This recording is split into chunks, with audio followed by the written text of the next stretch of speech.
Sampurasun. Halo Sob Sisi, gimana kabar kalian hari ini? Mudah-mudahan semuanya sehat-sehat saja ya, tidak kurang satu apapun.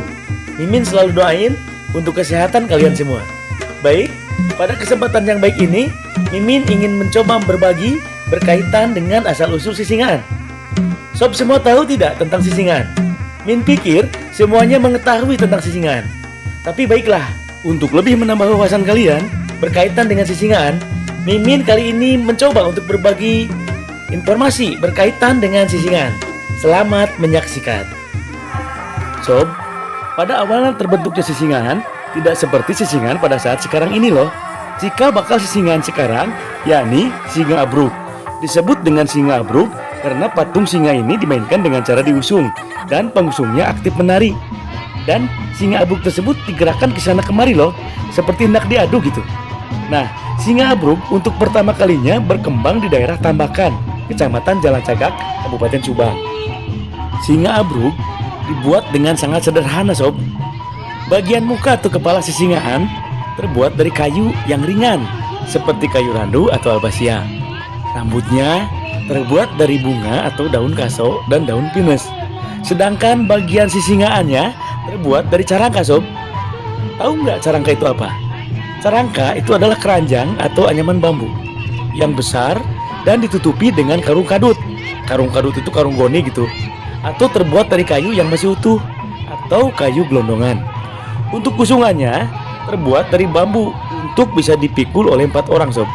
Proses pembuatan sisingaan biasanya dilakukan secara bersama-sama, secara gotong royong oleh masyarakat. Sob, latar belakang kenapa masyarakat menciptakan singa abruk.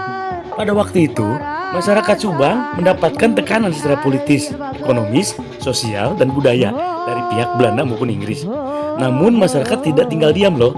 Mereka melakukan perlawanan. Perlawanan tersebut tidak hanya berupa perlawanan fisik, namun juga perlawanan yang diwujudkan dalam bentuk kesenian. Bentuk kesenian tersebut mengandung silip. Silip itu merupakan satu pembicaraan yang tidak langsung dengan maksud dan tujuan tertentu, yaitu menyindir.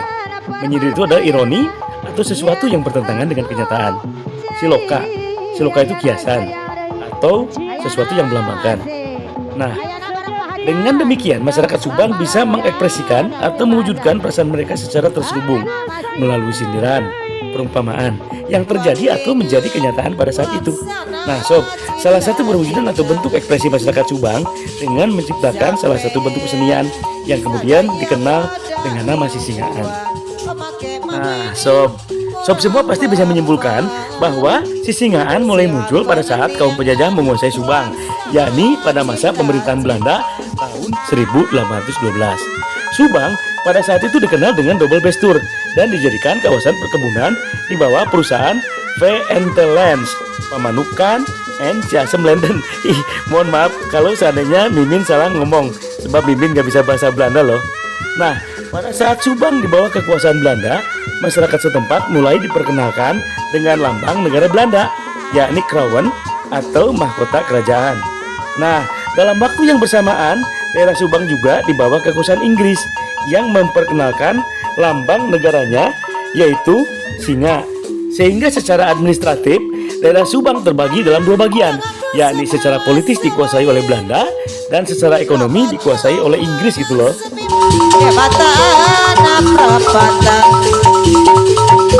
Kami nunggu jadi perbatasan desa celing siapa nanti arane. Baik, Mimin lanjutin ceritanya ya. Jadi kita simpulkan bahwa kesenian sisingaan adalah jenis kesenian tradisional yang tumbuh dan berkembang di Kabupaten Subang. Kesenian ini mempunyai ciri khas atau identitas sepasang patung sisingaan atau binatang yang menyerupai singa. Kesenian sisingaan merupakan bentuk ungkapan rasa ketidakpuasan, ketidaksenangan, atau upaya pemberontakan dari masyarakat Subang kepada pihak penjajah. Perwujudan dari rasa ketidaksenangan tersebut digambarkan dalam bentuk sepasang sisingan tadi, yaitu melambangkan kaum penjajah Belanda dan Inggris. Kedua negara penjajah tersebut menindas masyarakat Subang yang dianggap bodoh loh dan dalam kondisi miskin, Sehingga para seniman pada waktu itu berharap suatu saat nanti generasi muda harus bisa bangkit, mengusir penjajah dari tanah air, dan masyarakat bisa menikmati kehidupan yang sejahtera, Sob. Sob, kesenian sisingan pada waktu itu diciptakan dengan maksud sindiran yang banyak makna filosofisnya. 4 orang tadi yang mengusung sisingan itu filosofisnya melambangkan masyarakat pribumi yang terjajah atau tertindas. Kemudian sepasang patung sisingan melambangkan kedua penjajah, yakni Belanda dan Inggris. Sedangkan penunggang sisingan melambangkan generasi muda yang nantinya harus mampu mengusir penjajah.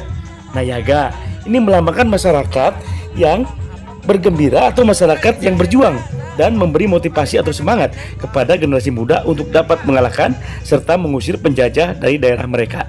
Jadi dari dulu juga namanya pemuda menjadi kebanggaan loh. Nah, yang jadi lucunya Sob, itu namanya pihak kaum penjajah tidak merasa disindir, tidak terusik, akan tetapi malah mereka tuh merasa bangga melihat kesenian sisingan. Karena dia pikir lambang negara mereka, yaitu singa, lambang negara Inggris, dijadikan sebagai bentuk kesenian rakyat. Pihak penjajah hanya memahami bahwa kesenian sisingan merupakan karya seni hasil kreativitas masyarakat Subang secara spontan, sangat sederhana untuk sarana hiburan pada saat ada hajatan anak. Padahal kan maksud masyarakat Subang tidaklah demikian. Dengan menggunakan lambang kebesaran negara mereka, kemudian ada seorang anak yang naik di atasnya dengan menjambak rambut sisingan, merupakan salah satu bentuk ekspresi pelecehan loh, suatu kebencian kepada kaum penjajah. Baik, Sobat Mimin yang baik hatinya, cerita Mimin tentang sisingan kita cukupkan dulu sampai di sini. Mimin janji loh, cerita tentang asal-usul sisingan Mimin akan lanjutkan dalam part 2. Nah, selanjutnya tentu Mimin berharap sobat semua dapat memberikan like, komen, share, dan jangan lupa juga subrek ya. Semoga semuanya sehat selalu. Terima kasih ya. Wassalamualaikum. Bye.